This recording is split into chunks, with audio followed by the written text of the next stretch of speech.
教えたのか。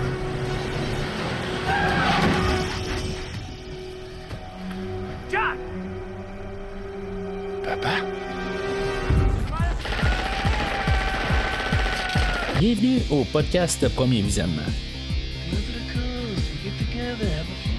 Aujourd'hui, on parle d'un film de la franchise Die Hard. Welcome to the party, pal! Oh, what, you think that LA badge is gonna get you a free lunch or something around here? Une petite note avant de commencer à écouter le podcast, je vous suggère de, premièrement, vous déchausser et deuxièmement, d'écouter le film discuté aujourd'hui car je vais le spoiler complètement. What are you gonna do?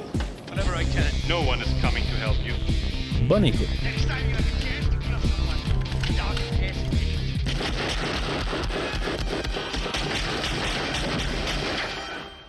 Thanks for the advice. Bienvenue à Moscou. Aujourd'hui, on parle d'une belle journée pour crever, sorti en 2013 et réalisé par John Moore, avec Bruce Willis, Jai Courtney, Radivoy Bogvik, Yulia Snegir, Sebastian Koch et, ou peut-être pas, Mary Elizabeth Winstead.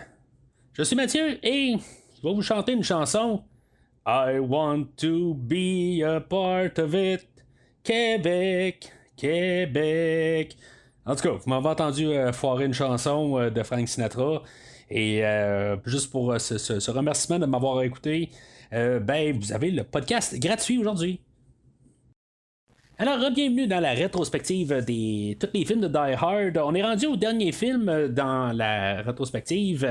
Que c'était peut-être pas supposé être le dernier film, mais en tout cas, en début d'année, là, l'année passée, moi, bien sûr, j'enregistre en 2022, mais là, aujourd'hui, c'est la nouvelle année. Dans le fond, on parle de 2023, mais c'est ça. En mars 2022, M. Willis a annoncé là, qu'il arrêtait là, définitivement là, sa carrière d'acteur à cause de la maladie là, de aphasie qu'il a. Et en tout cas, on va reparler là, plus vers la fin là, de ce qui est l'héritage là, de la franchise de Die Hard. Mais aujourd'hui, c'est ça, c'est la finale là, de la franchise. Si des fois vous êtes nouveau au podcast, je vous suggère là, d'aller au site internet du podcast premiervisionnement.com. Vous allez trouver un lien pour tous les autres podcasts là, que j'ai fait là, sur la franchise Die Hard et ainsi plusieurs autres franchises que j'ai couvertes au courant de l'année passée, là, que ce soit la franchise des Top Gun, ainsi que les 6 films de Jurassic Park. Et une mini rétrospective de Jean-Claude Van Damme, puis bien d'autres affaires là, dans le fond, avec un film par semaine. On s'entend que ça parle plus là, que Top Gun, Jurassic Park et Van Damme.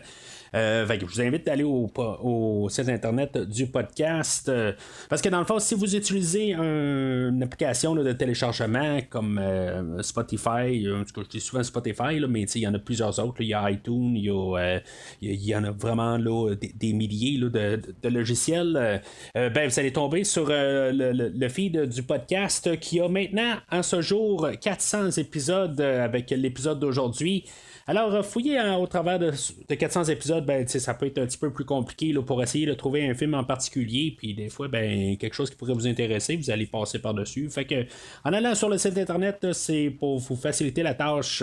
Puis en même temps, si vous voulez savoir qu'est-ce qui va arriver au podcast là, dans les prochaines semaines, je vous invite à suivre Premier Visionnement sur les réseaux sociaux, Facebook et ou Twitter.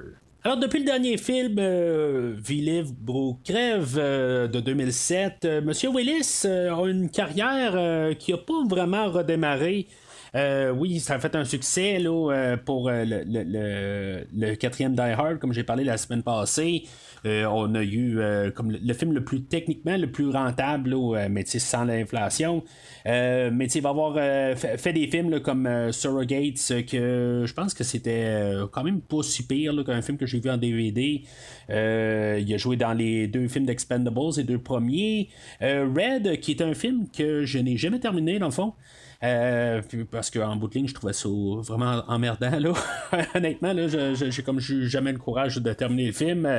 Et je pense que le meilleur film qui est sorti là, entre le film de Hardcat et le film d'aujourd'hui, ben je pense que c'est Looper, qui est un film quand même un peu intéressant, même si on a un peu là, l'idée de où est-ce que ça va s'en aller, là, mais c'était probablement un des meilleurs films là, dans toute la carrière là, de M. Willis.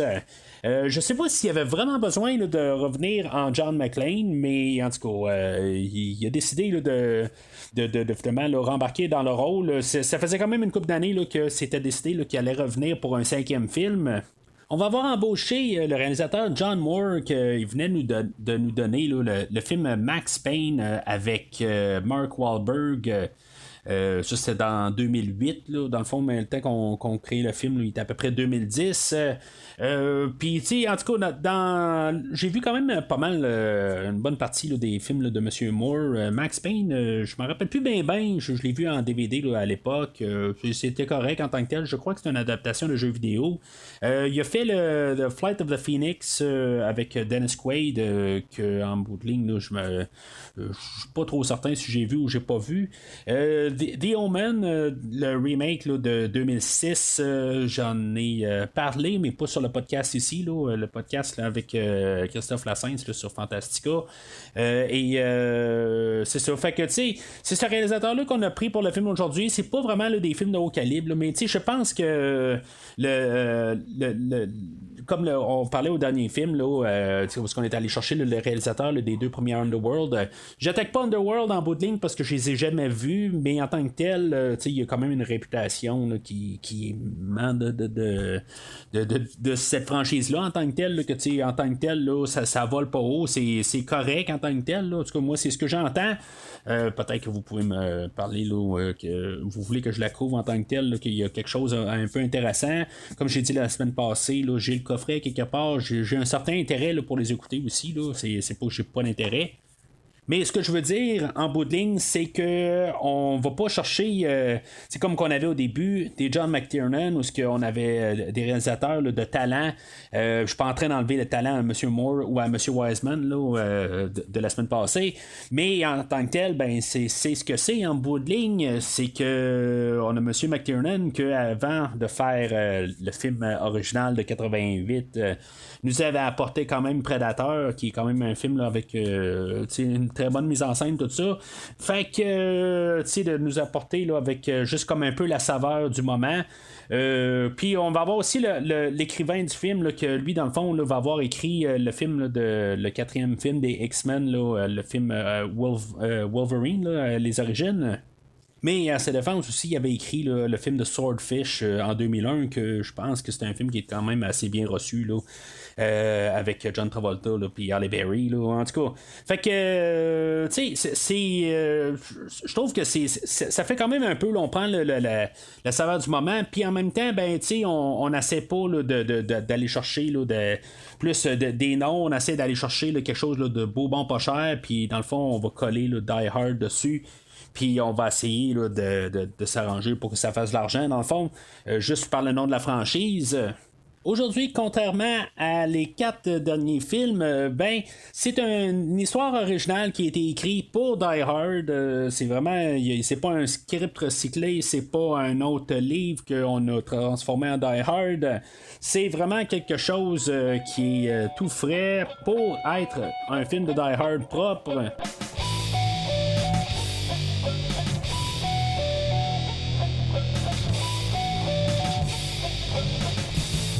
Alors, le synopsis sur IMDb, John McClane se rend en Russie pour aider son fils Jack, qui a l'air d'être insolent, et découvre que Jack est un agent de la CIA qui travaille sous couverture, ce qui amène le père et le fils à faire équipe contre les forces du monde souterrain.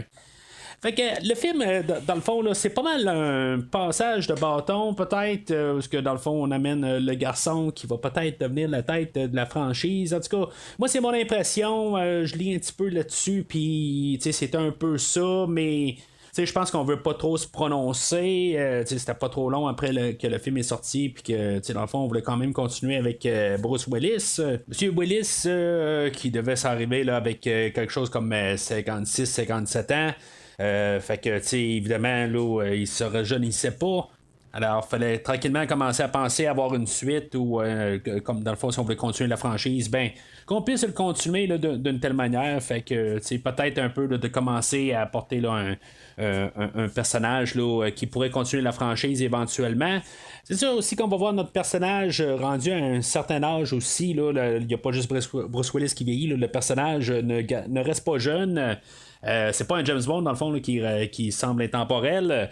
McClane, là, que dans le fond, on sait que depuis le premier film il y a des enfants, mais là, finalement, il est prêt là, à comme un peu là, laisser là, son garçon là, peut-être prendre les rênes de la franchise. Puis, tu sais, il va être prêt à faire un peu son mea culpa, là, comme personnage, là, tu sais, quelque part, là, de juste un peu, là, refléter un peu là, sur sa vie, puis en tant que tel, là, de sa vie familiale. Et finalement, ben, c'est ça, tu sais, il a rendu à. Quand il a perdu pas mal le contrôle sur sa famille, dans le fond, là, dans le fond, il est rendu seul et en bout de ligne, ben, c'est ça. Qu'est-ce qui reste? Ben, c'est ses enfants. C'est pas vraiment élaboré dans le film, mais dans le fond, c'est ce qu'on peut ressentir un peu là, dans le film aujourd'hui, qu'en bout de ligne, là, il essaie de faire qu'est-ce qu'il peut. Chose que dans le fond, là, qui est un peu pas mal tout le temps martelé là, dans toute la franchise.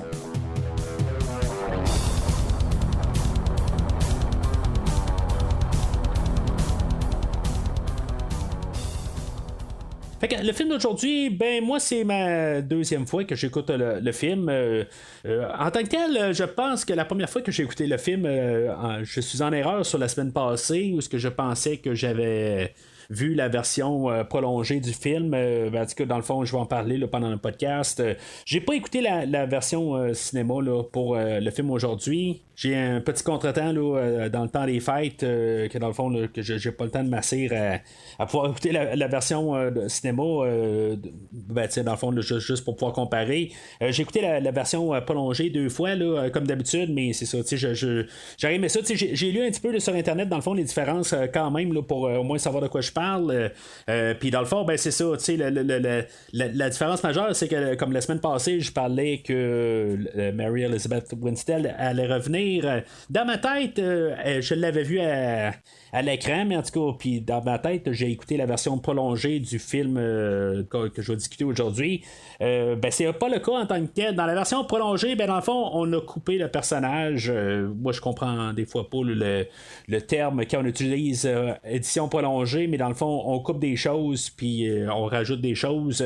Ça s'appelle plus un genre de director's cut, ou en tout cas, c'est pas le bon terme qu'on utilise. Mais pour dire ben honnêtement, le film, je m'en rappelais tellement pas. Là, j'ai nommé quelques petites choses là, la semaine passée que j'ai vues.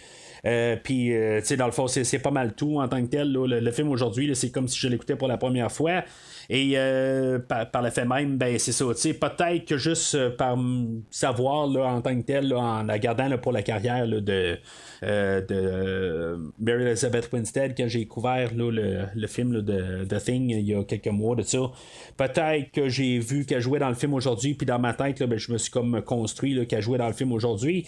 Je sais pas exactement, là, mais en tout cas, moi dans ma tête, je l'avais vu dans le film aujourd'hui, mais c'est ça, dans le fond, elle a été coupée au montage, elle devait apparaître là, dans 2 scènes au début, puis à la fin. Puis finalement, ben, on a coupé ça. Là, en tout cas, je vais en parler là, dans. Quand ces scènes-là apparaissent, là, puis, en tout cas, mon visionnement initial, moi, quand le film a fini, je n'étais pas contre le film, je n'étais pas pour le film en tant que tel. Là, c'était un film là, qui passait un peu inaperçu. Là, je me suis dit, bon, ben, ça va probablement. Dans ma tête, je pense que je pensais qu'il était inférieur au film là, de 2007, là, mais en tout cas, je vais en parler aujourd'hui de vraiment comment que je repense là, après l'avoir analysé un peu. Il y a des choses aussi que je pense on a la version prolongée, la version cinéma aussi qui va peut-être changer aussi là, dans mon aperçu, mais c'est ça, comme je vous dis, j'ai pas réécouté là, la version cinéma pour aujourd'hui. Alors, le film ouvre, on était en Russie, on voit que c'est un peu politique tout de suite en partant. Ben, dans le fond, là, c'est pas quelque chose qui est nouveau, là, surtout comme avec le dernier film, là, on voyait que c'était très américain, on parlait de gouvernement américain. Là, dans le fond, on parle de gouvernement russe, puis on a un otage, dans le fond, pas un otage, mais un prisonnier russe, Yuri, que lui, dans le fond, va être jugé le lendemain, mais dans le fond, il y a une question de corruption, où ce qu'on peut voir qu'il y a un politicien. Là, c'est un genre de sénateur, je sais pas trop, là, je sais pas comment ça marche là, le gouvernement là, russe, là, tout le titre. Mais en tout cas, on est introduit à Yuri et le politicien en question là, qui s'appelle Chagarin. Puis tout de suite en partant, ben, on nous met tout de suite en tête là, qu'on va avoir quelque chose là, à voir aujourd'hui, là, ce qu'on appelle un MacGuffin, qu'il y a un dossier ou un document qui pourrait, dans le fond, là, mettre des problèmes là, pour le politicien. Puis que Yuri, lui, il sait c'est où. Fait que, dans le fond, là, on est en train de placer l'idée là, de corruption. Puis que, dans le fond, que peut-être que Yuri, là, dans le fond, là, c'est le bon gars. On nous place ça tout de suite en partant.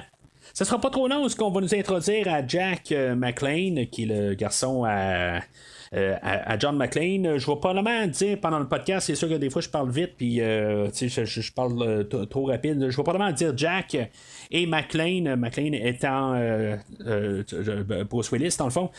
C'est sûr que je suis comme habitué de dire McClane là, depuis une couple de podcasts ou Bruce Willis, là, tout dépendant. Fait que c'est sûr que ça va être probablement encore comme ça. Et aujourd'hui, quand je vais dire Jack, c'est Jack McClane.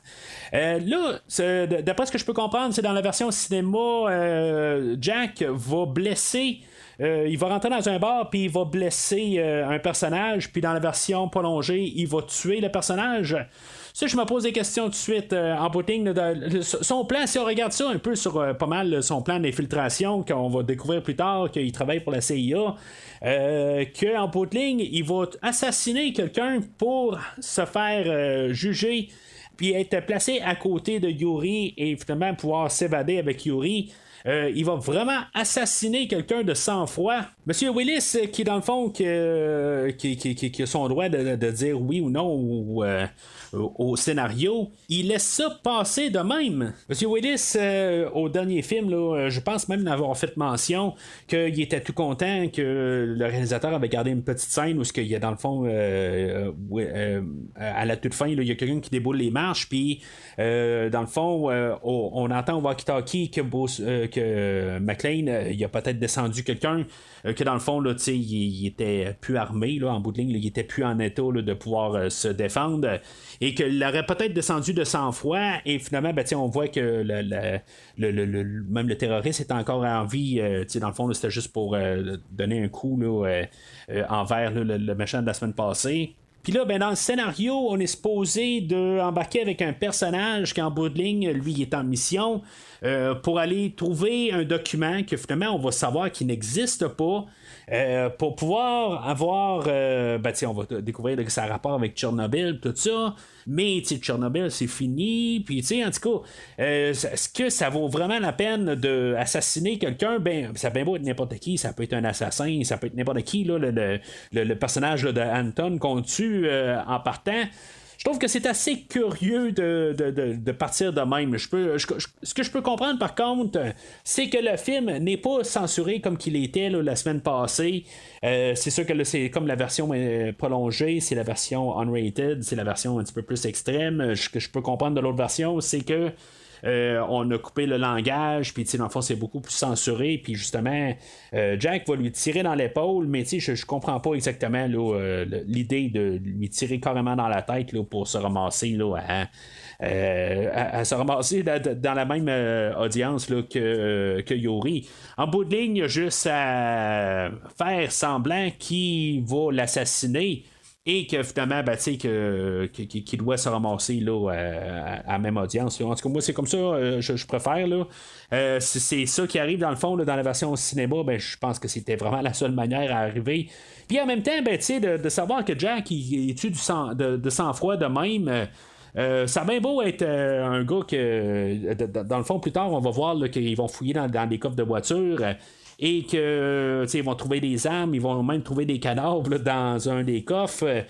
Puis, dans la version cinéma, supposément que Anton allait sortir, justement, là, allait se repointer.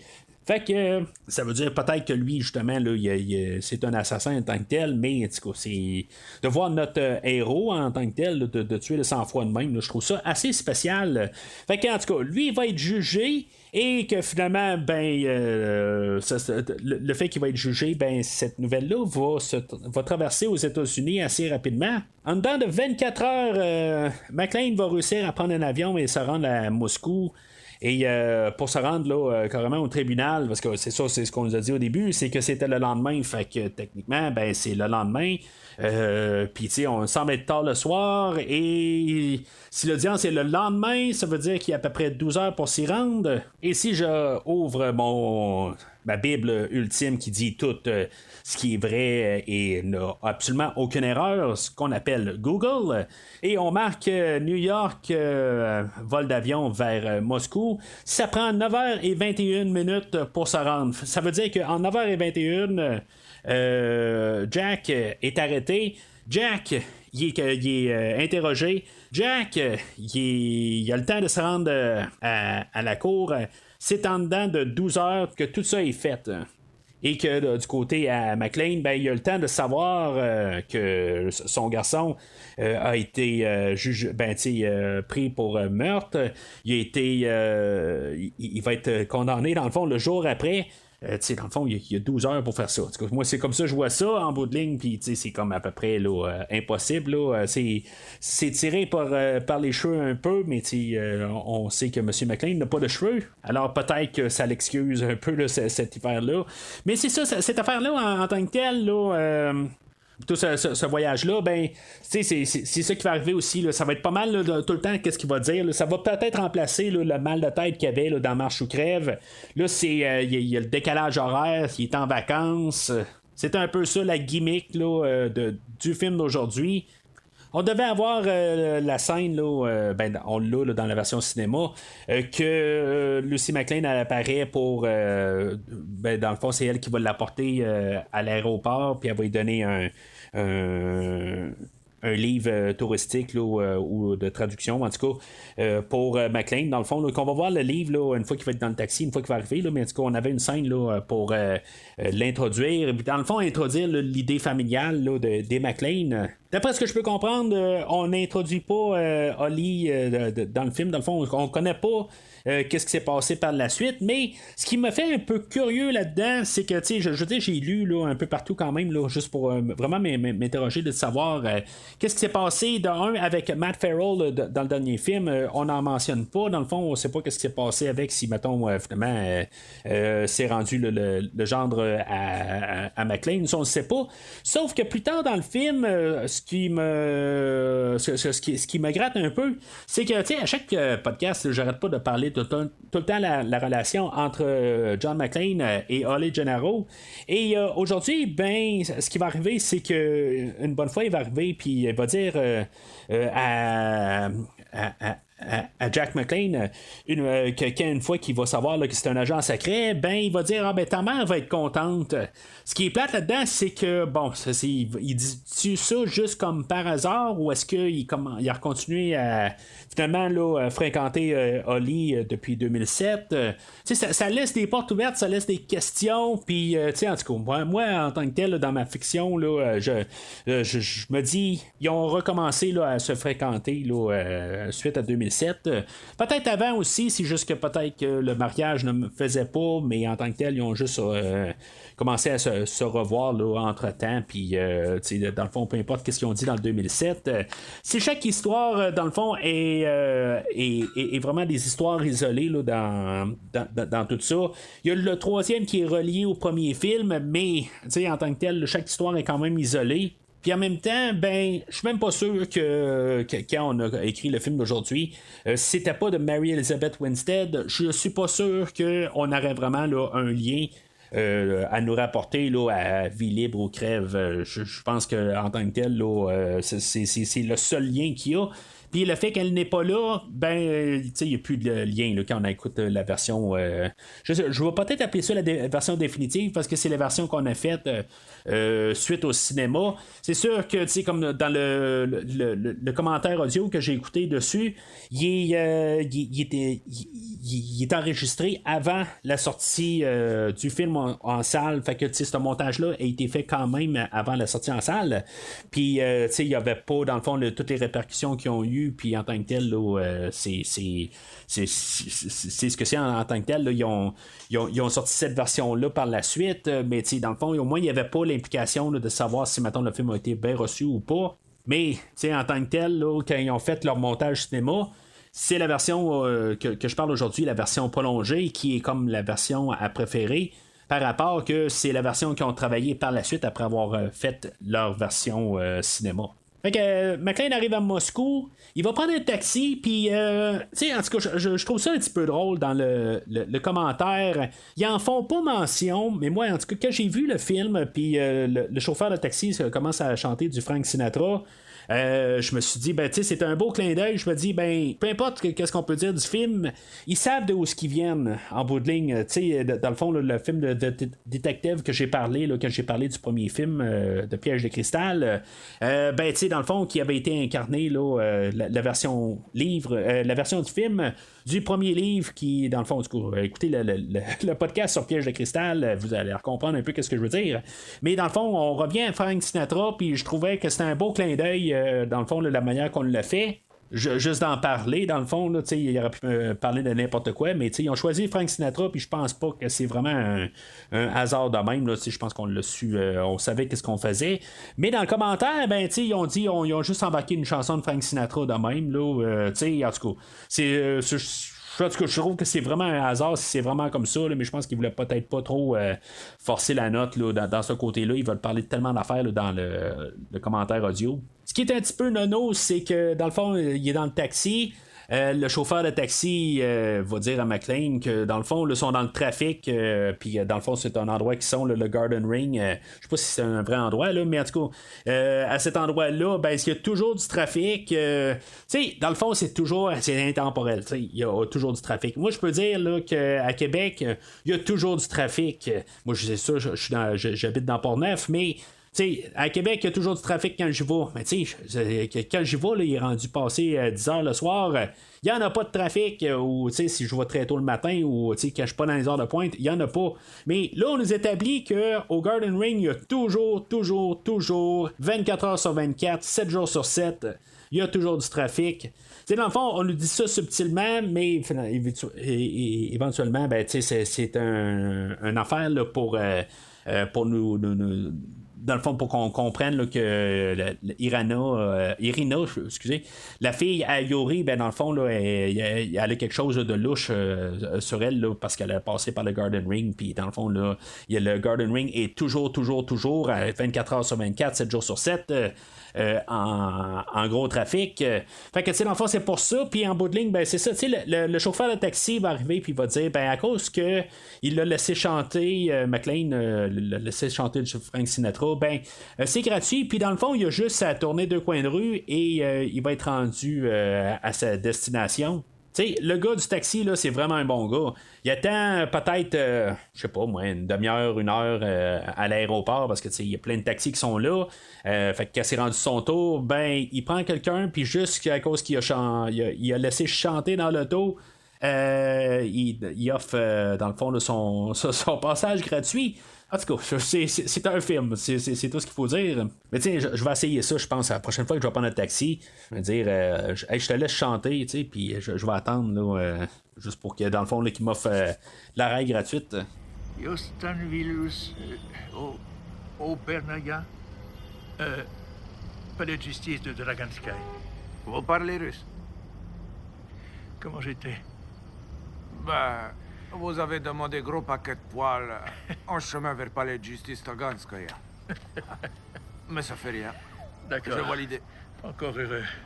Fait que là, c'est là qu'on a l'introduction là, du danseur. Là, on peut voir aussi qu'il y a Irina au travers de ça. En tout cas, on va en reparler tantôt. Là, je trouve ça quand même assez drôle là, qu'on voit déjà Irina, puis que dans le fond, là, qui est avec. Ben, je l'appelle le danseur, là, dans le fond, là, c'est pas son nom, là, c'est Alec. Mais je vais l'appeler le danseur là, pour que vous puissiez replacer là, le personnage. Lui, ça serait dans le fond, techniquement, là, pendant tout le film, je pense qu'on pense que c'est notre nouveau Gruber, notre nouveau colonel Stewart. En tout cas, finalement, c'est pas le cas, mais en tout cas, c'est lui, là, dans le fond, qu'on pense là, que c'est notre grand méchant du film. Lui, dans le fond, il va s'arranger pour que Yuri puisse s'évader.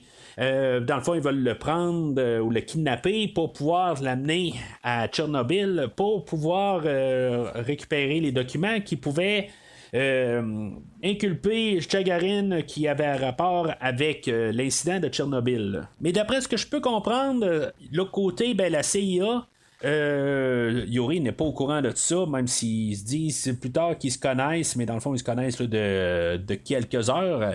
Dans le fond, c'est ça, la CIA, là, elle vient mettre genre du sable dans le zélo, là, quelque part. C'est pas planifié du tout. Mais dans le fond, Jack, lui, il joue un double rôle. Il fait comme travailler pour le danseur, mais en bout de ligne, ben, une fois qu'ils font sauter le mur, ben il se sauve et dans le fond, il attend pas l'équipe du danseur. Là. C'est tout ça un peu là, qui est un petit peu mêlant. Là. En bout de ligne, il pense qu'il travaille pour lui. Mais en tout cas, c'est tout mêlant. En tout cas, ça, c'est ce que j'ai pu essayer de déchiffrer là, dans tout ça.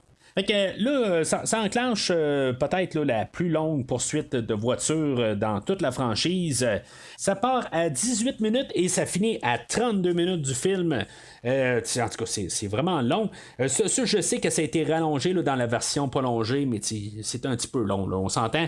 C'est spectaculaire un peu, je trouve que il y a des bonnes affaires où que, dans le fond, là, on a McClane là-dedans qui va voler une Jeep, puis quelque part, il va vouloir descendre d'un viaduc, puis il va descendre là, sur plusieurs voitures. Il y a un côté là-dedans aussi que j'ai toujours dans ma tête. Il y a des civils innocents là-dedans. Que tu sais, dans le fond, qui c'est sûr il y a quelqu'un de mort, c'est sûr qu'on le voit pas, puis tu sais, il a bien beau s'excuser, n'importe quoi. Ça change pas le fait qu'il y a des gens là-dedans là, que tu sais, ils ont pas vu la voiture venir, qui se sont fait écraser par accident. Tu sais, c'est un petit peu n'importe quoi. C'est le genre d'action en tant que tel, mais sauf que tu sais, j'ai toujours de la misère avec le fait là, qu'on a de l'action gratuite. Et qu'en bout de ligne, ben, que ça met en péril là, des innocents, puis qu'en bout de ligne, c'est sûr et certain qu'il y a quelqu'un qui est mort là-dedans. Je comprends que dans le fond, là, ce qui se passe là-dedans, c'est que McClane, une fois que Yuri et Jack se sauvent de la cour, ben, il tombe face à face avec McClane. Et que dans le fond, McClane, il sait pas ce qui se passe. Puis là, dans le fond, il essaie de juste rattraper son garçon. Puis finalement, il se rend compte que son garçon est poursuivi. Je trouve que McClane, il paraît comme pour un. Je sais pas, tu sais, on dirait qu'il n'y a pas sa tête dans le film aujourd'hui. Parlez un peu là, quand même du personnage, où ce qui est rendu, dans le fond, là, c'est ça, tu sais, il est rendu plus âgé. Puis. Dans le film aujourd'hui, je pense qu'il comprend que son garçon, dans le fond, il a manqué ou quelque chose de même, là. Que, dans le fond, là, son garçon est rendu un meurtrier dans une autre ville, puis, dans le fond, il va se faire condamner à vie. Dans le fond, là, il a vraiment là, raté là, des points avec son garçon. Puis, on dirait qu'il est toujours un petit peu en arrière le personnage de Jack. Il va pas vraiment prendre le contrôle du film. Je pense qu'il est toujours comme en second plan sur Jai Courtney aujourd'hui. Je parlais de Jai Courtney aussi, dans le fond, que je pense que j'ai vu dans un seul autre film. Là. Non, c'est pas vrai. J'en ai parlé là, en début 2000. Ou 2022, l'année passée, là, quand j'ai parlé là, de Suicide Squad, que dans le fond, là, il faisait Captain Boomerang, si je me rappelle bien, puis dans le fond, là, c'est un personnage là, qui faisait à merveille. Mais bien sûr, j'en ai parlé aussi là, dans le film là, du 5e Terminator Genesis. tu sais, en tant que tel, là, je pense que ça y va mieux là, quand il joue là, dans Suicide Squad que quand il fait un rôle un petit peu trop sérieux. Le film aujourd'hui, je pense que c'est ça que ça doit être en bout de ligne. Fait que, tu sais, je prendrais pas vraiment contre lui en tant que tel, c'est un de ses premiers rôles, puis, tu sais, j'ai pas vraiment quelque chose contre lui. On va forcer beaucoup, dans le fond, la relation entre McClane et Jack aujourd'hui. C'est normal en tant que tel, là, c'est père et fils. Je pense qu'on veut faire comme un passage de bâton, comme j'ai dit. Puis bien sûr, ben, les deux derniers, Die Hard, ils sont ça, c'est dans le fond, là, c'est toujours un duo. On n'est pas capable de vouloir garder juste McClane seul. Puis peut-être sous une controverse, je pense que le duo d'aujourd'hui est un meilleur duo que la semaine passée. T'sais, c'est pas le meilleur comparativement à le duo là, avec Samuel L. Jackson, là, je veux dire, on n'est pas là.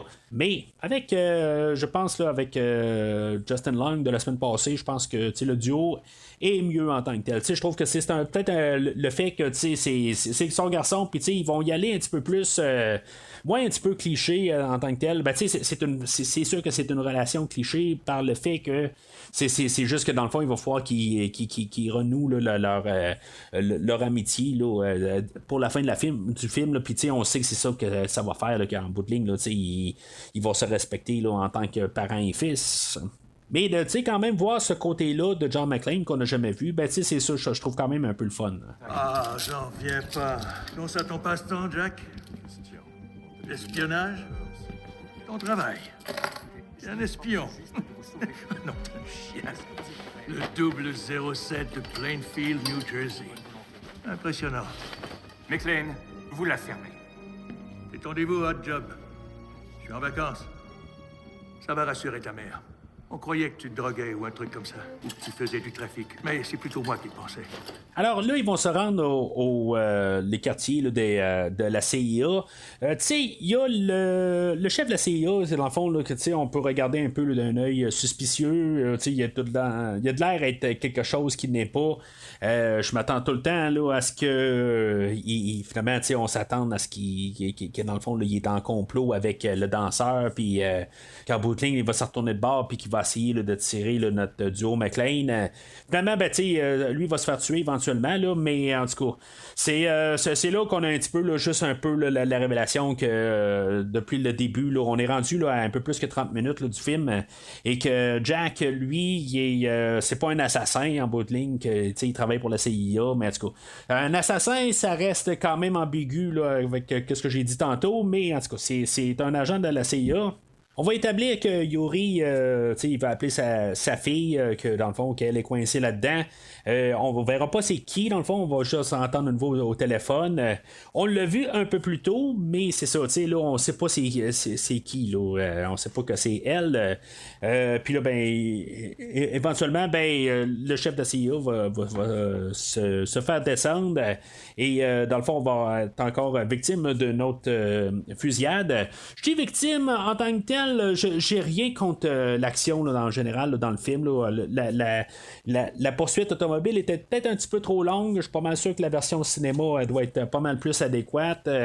Mais en tant que tel, j'ai pas de problème avec toute la fusillade. Là. Ils sortent des gros canons. Là, que dans le fond, là, ils sont quasiment plus gros là, que Bruce Willis. C'est quand même assez spécial à voir. Mais les fusillades, j'ai pas de problème dans le fond, ça saute un peu partout.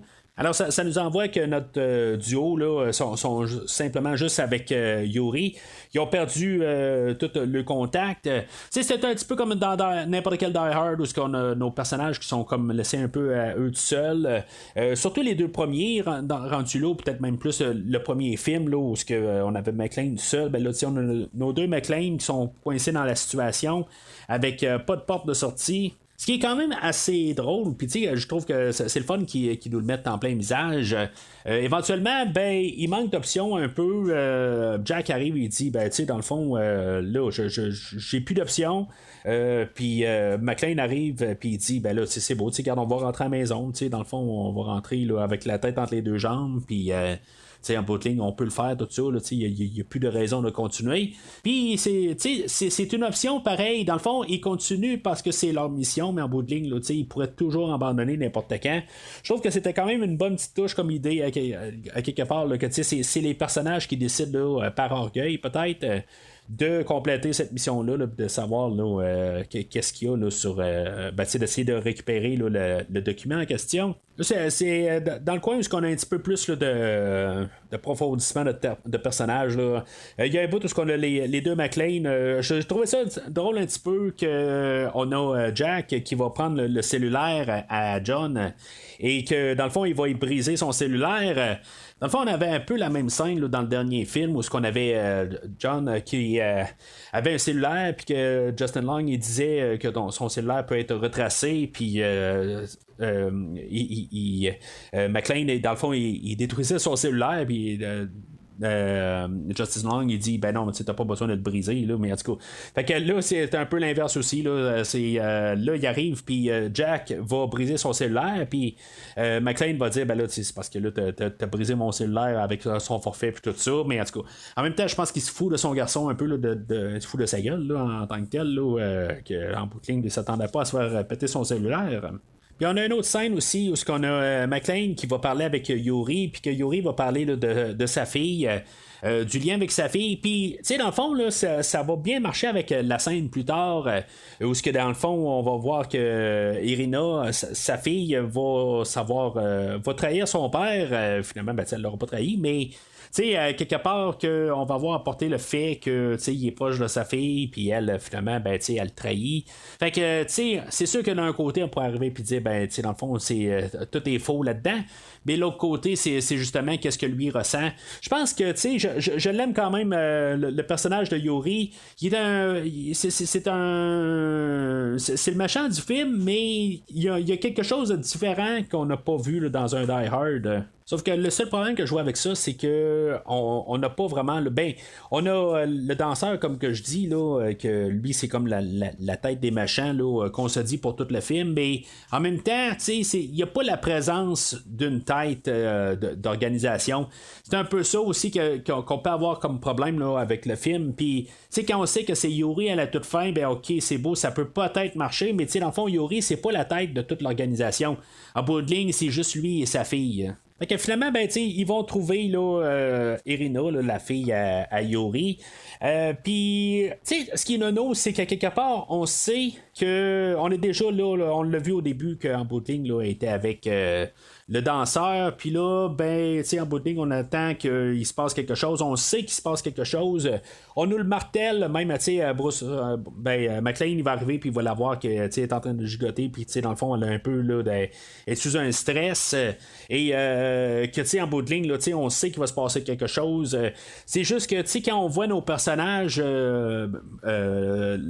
Bruce arriver, puis, commencer à poser des questions, on est déjà en avance. On sait déjà là, que dans le fond, là, il faut s'attendre à dans quelques secondes là, que tous les machins arrivent. Fait que finalement, ben, évidemment, ils arrivent, puis que dans le fond, Irina doit les trahir. Dans le fond, le but là-dedans, c'est qu'elle a réussi à prendre son père, puis dans le fond, de se débarrasser là, des deux Américains là, qui n'ont pas rapport là.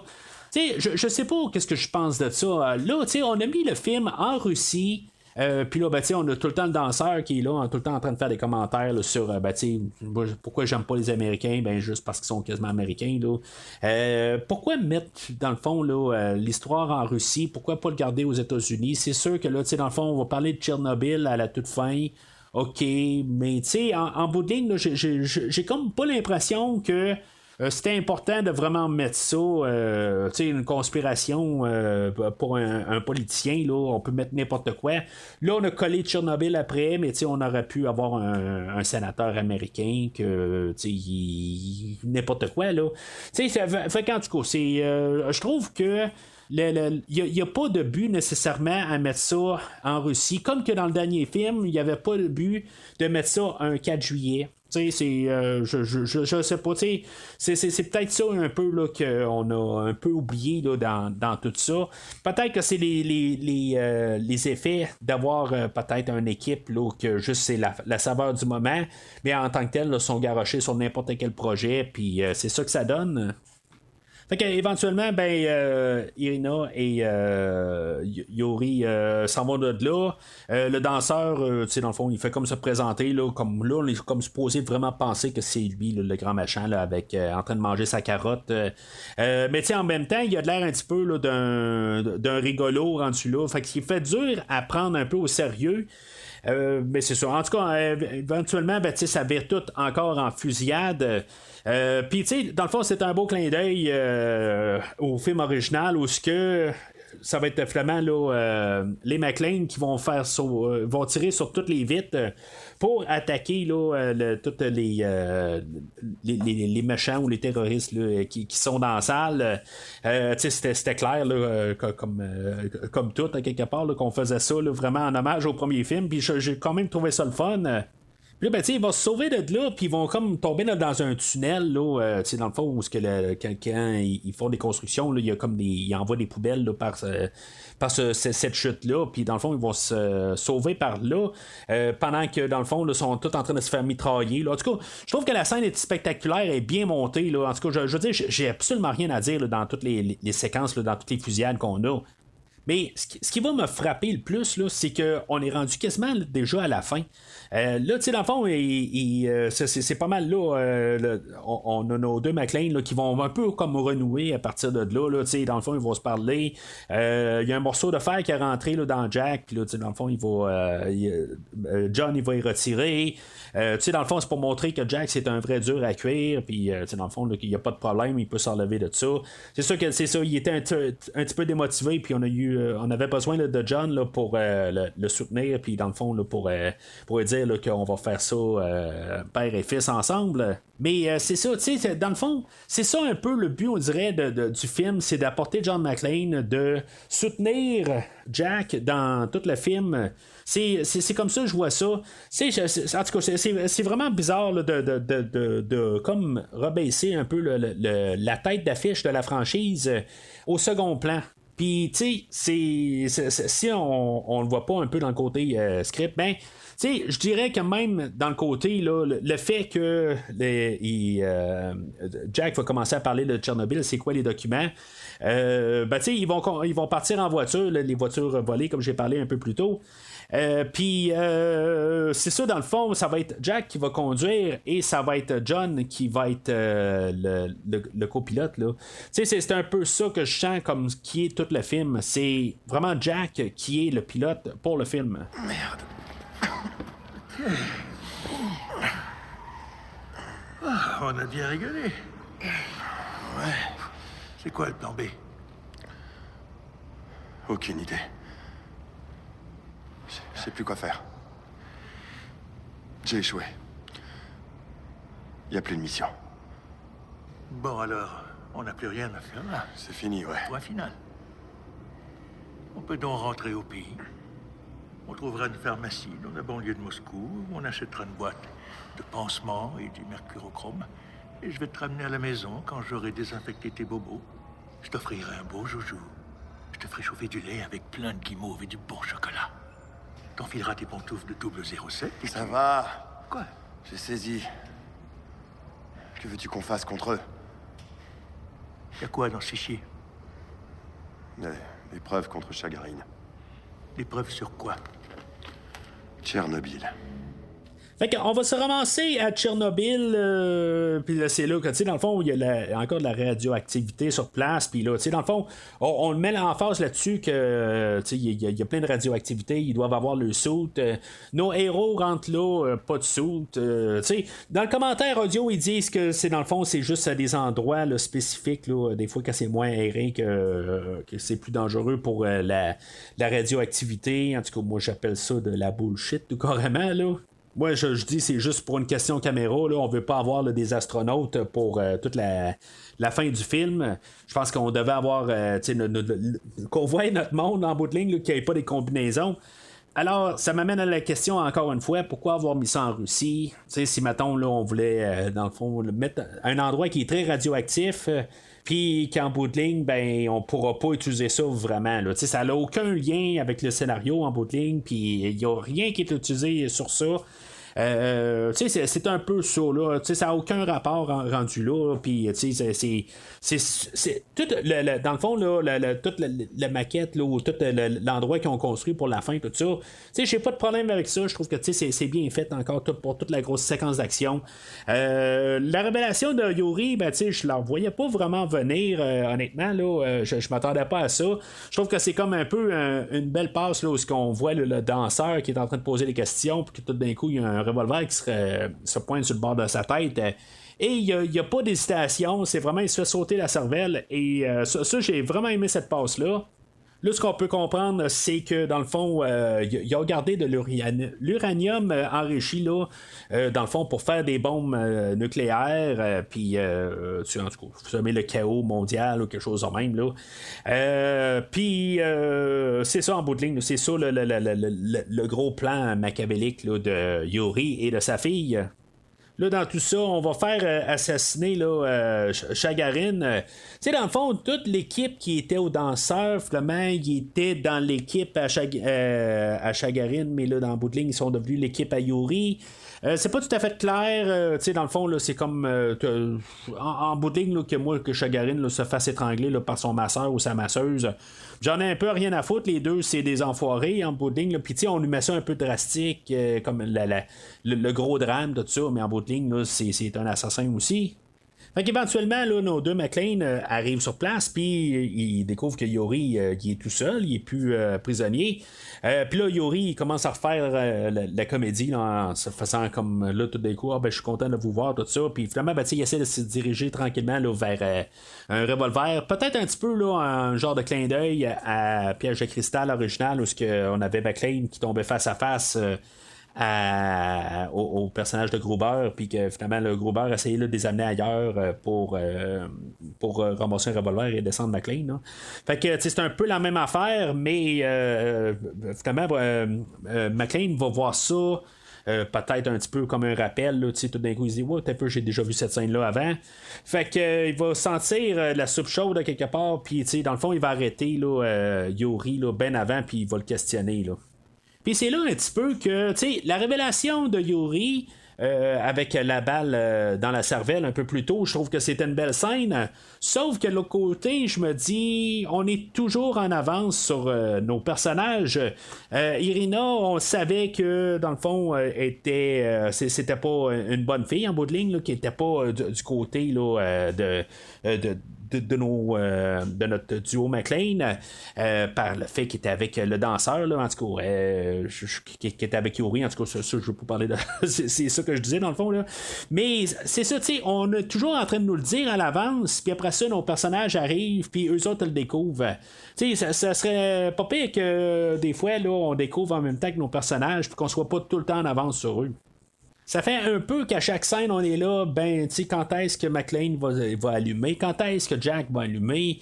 Tu sais, on est toujours en train d'attendre après eux autres. Mais au moins, tu sais, c'est pas que c'est éternel non plus. Tu sais, je peux pas dire là, que tu sais, c'est comme des grosses révélations. Puis, tu sais, c'est correct que des fois, on a un peu un bon compromis. Là, pour le côté là, de Yuri, je trouve que c'était quand même pas pire. Pour Irina, je trouve que tu sais, on n'avait pas besoin de montrer. Là, tu sais, dans le fond, là, on aurait dû laisser ça. Que juste dérouler là, normal, là, qu'on le découvre en même temps que John et de Jack.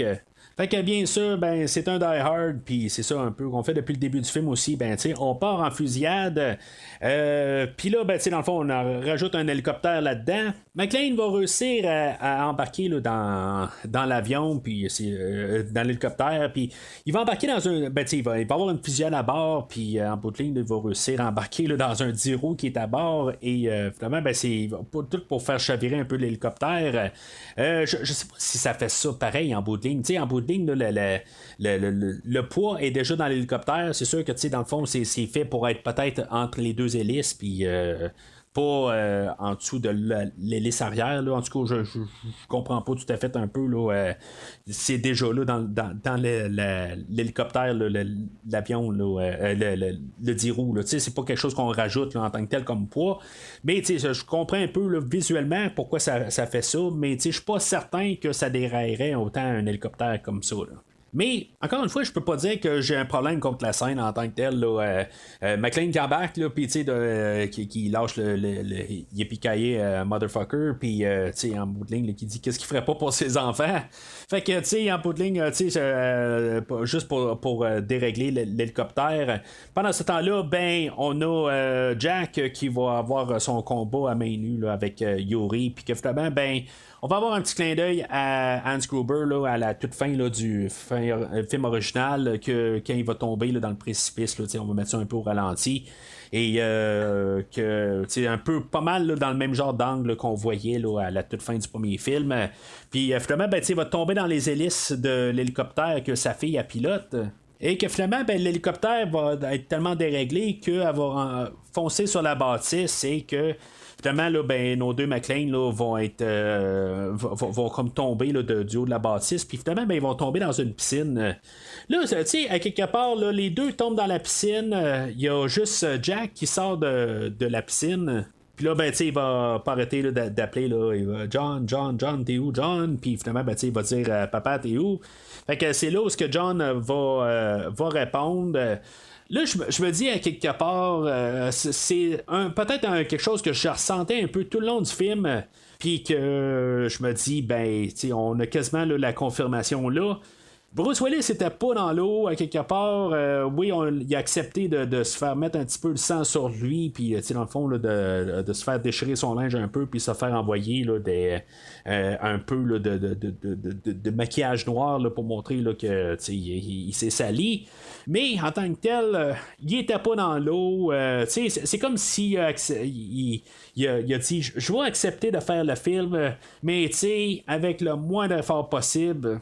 J'ai 57 ans, ça me tente pas de me nailler, ça me tente pas là, de pogner froid là, sur un plateau de tournage. Fait que là, il est à côté de la piscine, il y a quelques gouttes d'eau sur lui. Puis on peut peut-être même supposer que peut-être qu'il est même pas tombé dans la piscine, il est juste tombé à côté, puis il est encore bien correct.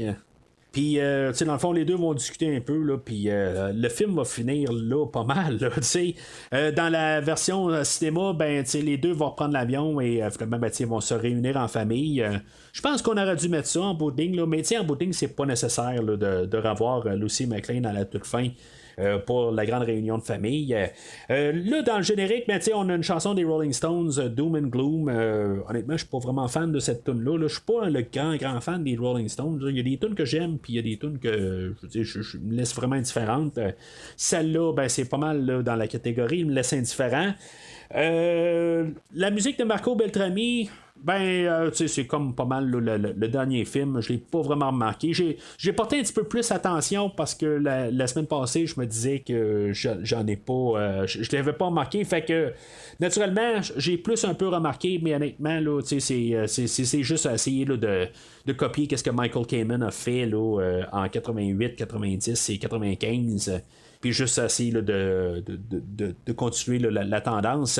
Chose que j'ai pas parlé la semaine passée, puis quelque chose que je vais reparler. Par contre, ce qui est dommage, c'est qu'on n'a pas essayé de garder là, la thématique, d'essayer de prendre une chanson classique, puis de la virer dans la trame sonore. Là, qu'on a fait quelque chose là, de classique, puis qu'on vire comme la trame là, qu'on avait là, dans tous les 3 premiers films. Mais on a écarté ça là, comme idée là, dans les 2 trames sonores là, de Marco Beltrami. Puis je pense que d'un côté, c'est peut-être ça aussi pourquoi que je suis vraiment pas à l'aise avec la trame sonore de Marco Beltrami.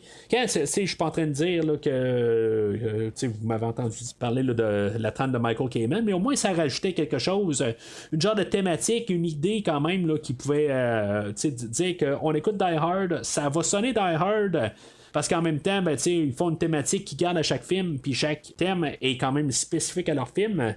Mais c'est beau qu'il y ait des thèmes pour Die Hard, mais quand on regarde juste ça dans les 2 derniers films, ben, ça perd un peu son âme.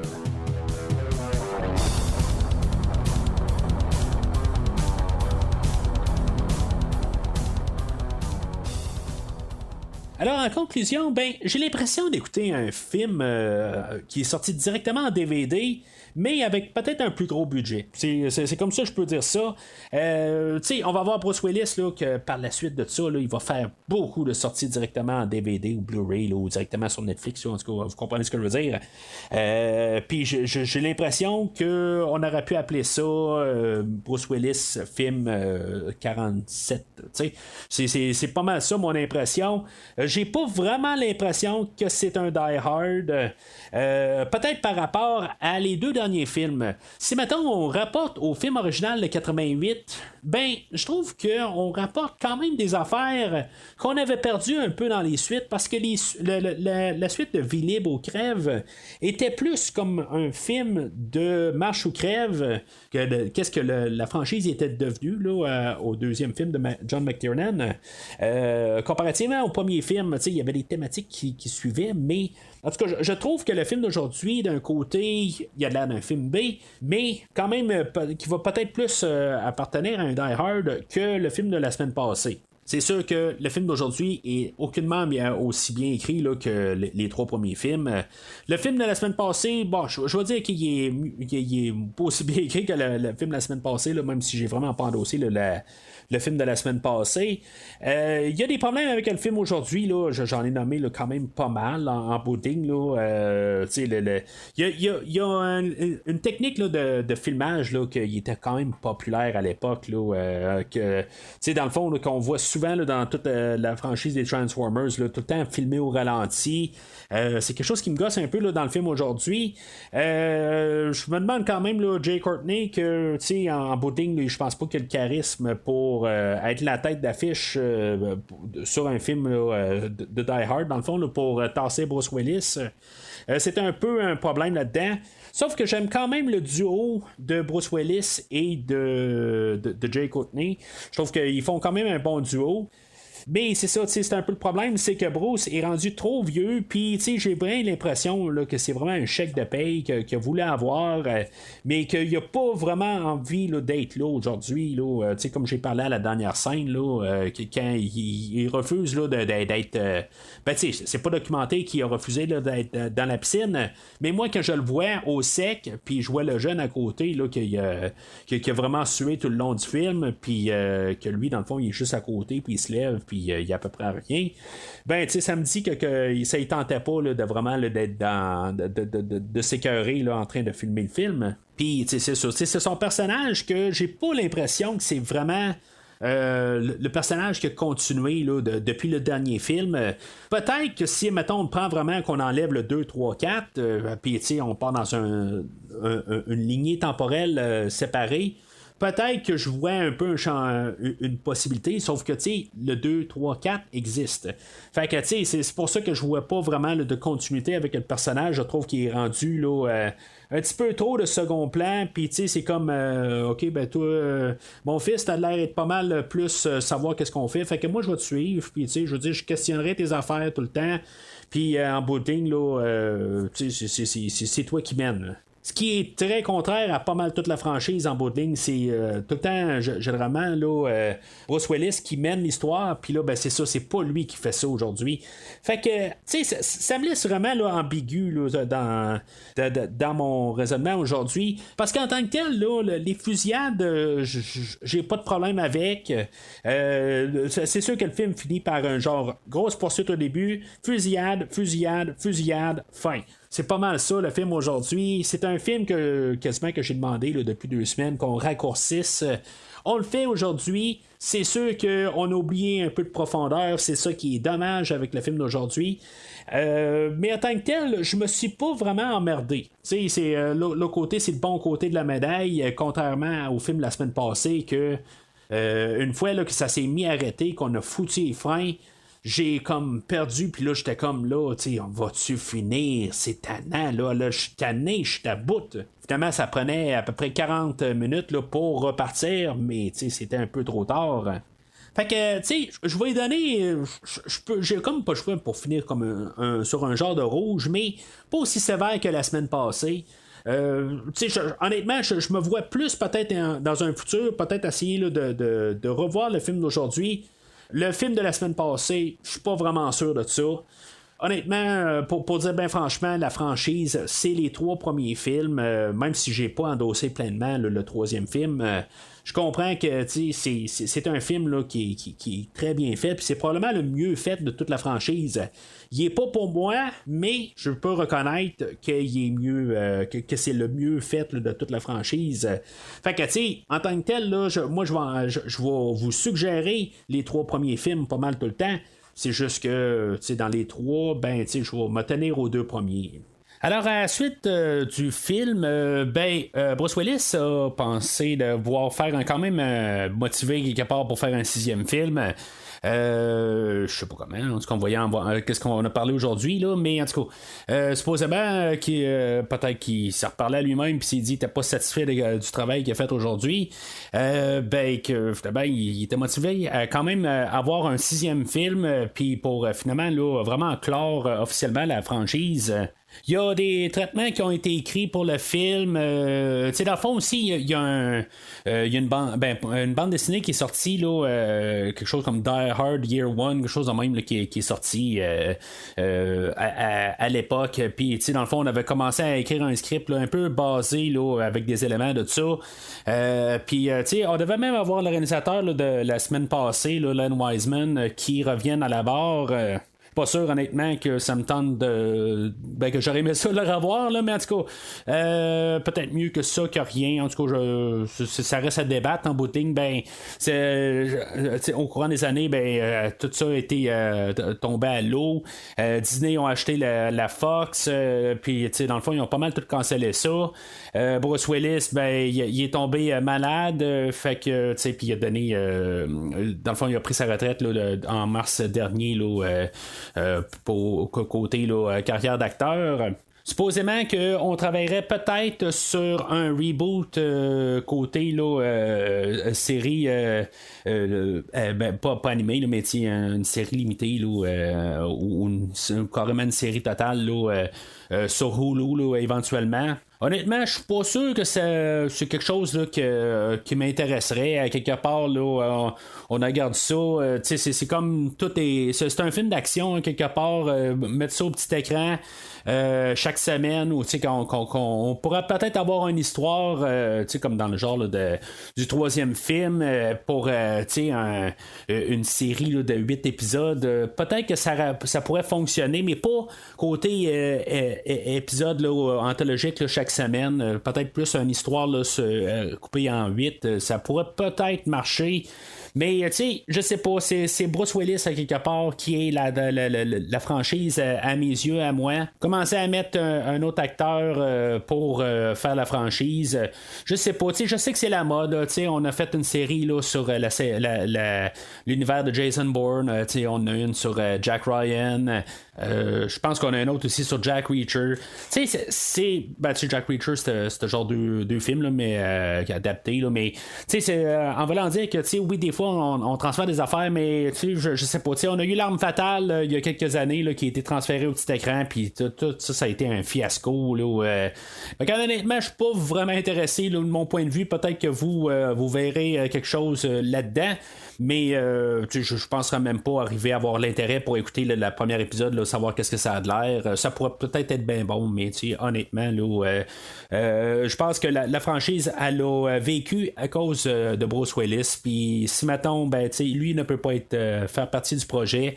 Dans le fond, là, c'était une capsule peut-être, je veux pas dire temporelle, parce que ça a duré quand même là, plusieurs décennies. Mais c'est fini là. Il y avait un bout là, le 6e film devait se passer en 2 temps pour essayer de peut-être avoir un nouveau John McClane plus jeune, puis essayer là, de repartir là, la franchise. On aurait eu un John McClane incarné par Bruce Willis, puis un plus jeune. qui aurait comme recommencé, là, peut-être qu'on aurait été dans le fond une série là, qui serait passée dans les années 90 suite au premier film. En tout cas, je sais pas exactement qu'est-ce qu'on aurait fait pour un Die Hard 7 suite à ça, là, quand Bruce Willis n'aurait pas fait partie là, du film. Tu sais, à quelque part, ça aurait été mort dans l'œuf. À quelque part, je pense qu'on aurait fait un 6e film juste pour finir avec Bruce Willis, mais ça aurait jamais continué. Puis en même temps, ben c'est ça qu'on a fait aujourd'hui. Tu sais, on a essayé là, d'amener Jai Courtney pour faire comme continuer la franchise avec lui.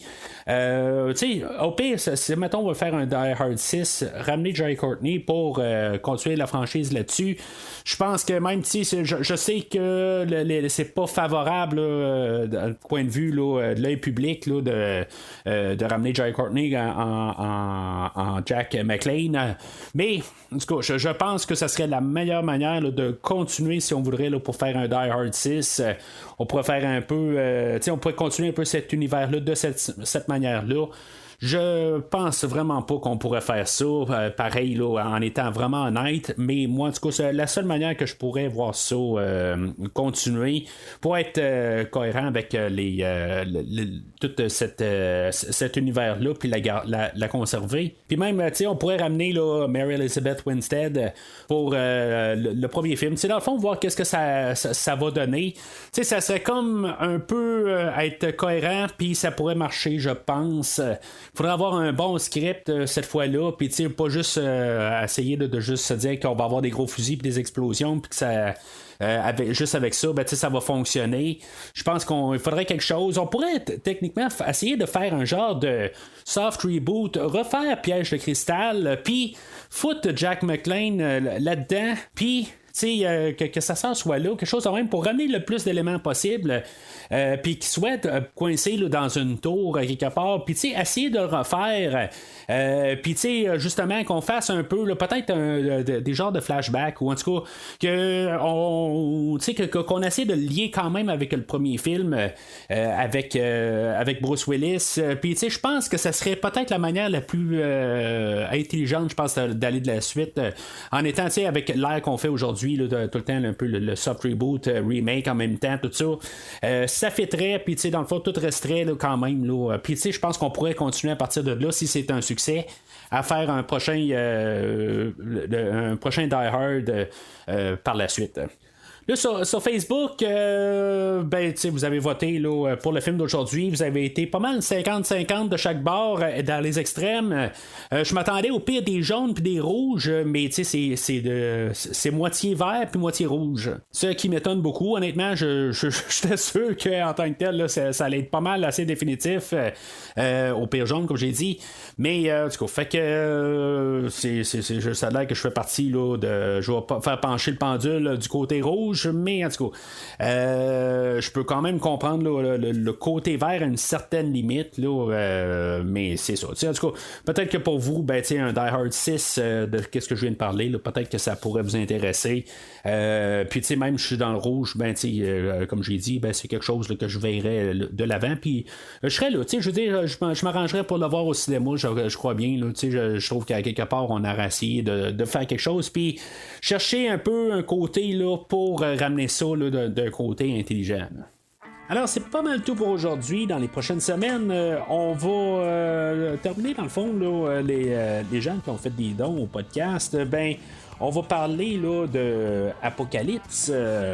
On va parler 2 fois d'Apocalypse, dans le fond, dans les prochaines semaines. C'est juste comme vraiment étrange que la coïncidence arrive de même. La semaine prochaine, on va parler d'un film là, des années 70, Apocalypse Now. Et la semaine suivante, on va parler du film Apocalypto, film réalisé par Mel Gibson.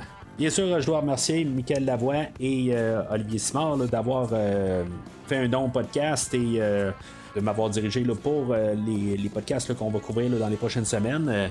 Le restant va être fait aussi. Là, dans le fond, ça va être le 2e film là, de Michael Lavoie, là, que dans le fond, j'avais couvert le film L'effroyable chose qui mettait en vedette le film de 2011 là, avec Mary Elizabeth Winstead.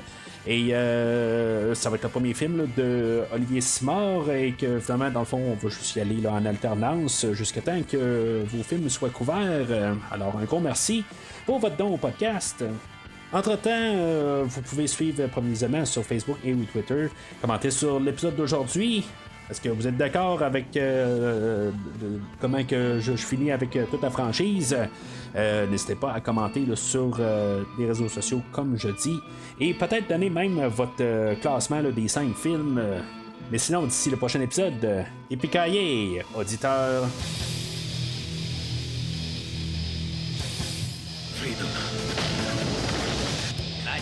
Merci d'avoir écouté cet épisode de Premier Visionnement. J'espère que vous vous êtes bien amusés. Je vous donne rendez-vous la semaine prochaine pour la couverture d'un autre film. Si vous voulez entre-temps regarder le catalogue complet du podcast et télécharger des épisodes passés, rendez-vous sur premiervisionnement.com. Vous pouvez aussi suivre le podcast sur plusieurs plateformes, dont Apple Podcast, Spotify, Podbean, Google Podcast, Amazon Music et YouTube. N'hésitez pas à donner une critique de 5 étoiles sur la plateforme de votre choix. Vous pouvez également suivre Premier Visionnement sur Facebook et Twitter pour rester informé de nouveaux épisodes. Premier Visionnement a besoin de votre aide pour grandir. Vous pouvez partager le podcast avec vos amis qui s'intéressent au cinéma de tout genre. Vous pouvez aussi contribuer monétairement au podcast afin d'aider à couvrir certaines dépenses liées au stockage des épisodes et la maintenance du site Internet. Afin de vous encourager à contribuer, je propose de couvrir la trilogie de films de votre choix pour toute contribution de plus de 15$ avant la fin 2022. La trilogie choisie sera couverte dans les 6 premiers mois de 2023. Pour plus de détails sur la façon de contribuer, rendez-vous sur premiervisionnement.com. En espérant vous voir au prochain épisode. All right, that's it. Security, you're out of here. Yippee-ki-yay, motherfucker.